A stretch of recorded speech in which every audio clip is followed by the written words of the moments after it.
BNP, Jubodal, স্বেচ্ছাসেবক দল, ছাত্র দলের অনেক নেতাকর্মী, শুধু রাজনৈতিক কর্মী না, এদেশের সাধারণ মানুষও তাদের বাক স্বাধীনতা প্রকাশ করতে গিয়ে গুম-খুনের শিকার হয়েছে।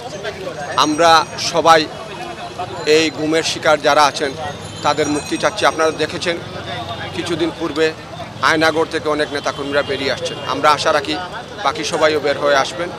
পাশাপাশি আমাদের দলের মহাসচিব বর্তমান উপদেষ্টার সাথে যোগাযোগ করেছেন, কথা হয়েছে এ ব্যাপারে। কার্যক্রম চলছে। আশা রাখি যারা গুম হয়েছেন তারা অচিরেই আমাদের মাঝে ফিরে আসবে। খুনের এগেনস্টে মামলা হবে, প্রতিটি গুমের এগেনস্টে মামলা হবে।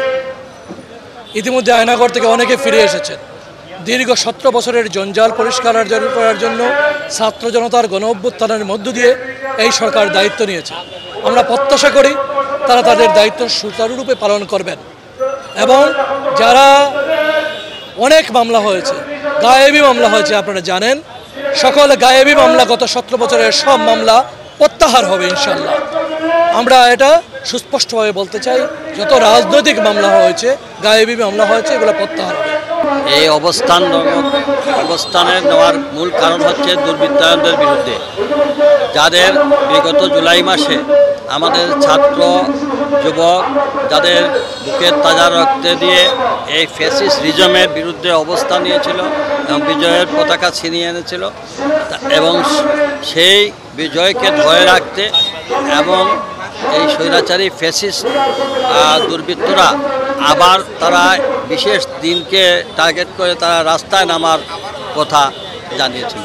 তাই ছাত্র জনতা এবং বাংলাদেশ জাতীয়তাবাদী দলের কেন্দ্রীয় সিদ্ধান্ত অনুযায়ী আমরা আমাদের মহানগরে অবস্থান নিয়েছি।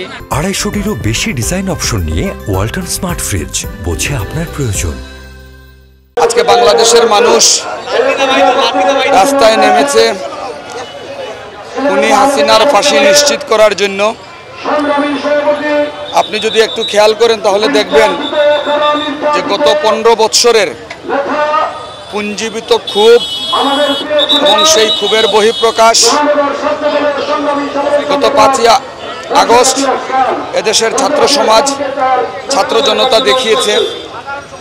আপনি নিশ্চয়ই জানেন যে এই খুনি হাসিনার নির্দেশে বাংলাদেশের হাজার হাজার ছাত্র জনতাকে নির্মমভাবে গুলি করে হত্যা করা হয়েছে। আমাদের অসংখ্য অগণিত নেতাদেরকে, কর্মীদেরকে গুম করা হয়েছে।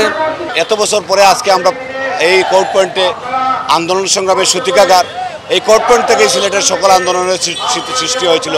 এখানে আজকে আমরা প্রোগ্রাম করতে পেরে মহান রব্বুল আলমিনের কাছে শুকরিয়া জানাচ্ছি। পাশাপাশি হাসিনা মুক্ত বাংলাদেশে আমরা একটা স্বস্তির নিঃশ্বাস ফেলে আজকের এই প্রোগ্রাম করছি।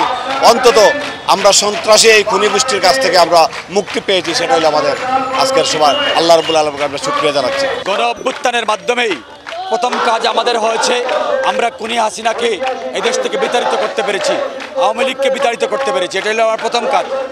দ্বিতীয় কাজ হচ্ছে এখন দেশ গড়ার কাজ। আমি উপদেষ্টা মণ্ডলীর সকলকে অনুরোধ করব, যারা উপদেষ্টা হয়েছেন তাদেরকে অনুরোধ করব, আপনারা নিজ নিজ দায়িত্ব, দেশপ্রেমে উদ্বুদ্ধ হয়ে আপনারা নিজ নিজ দায়িত্ব পালন করেন।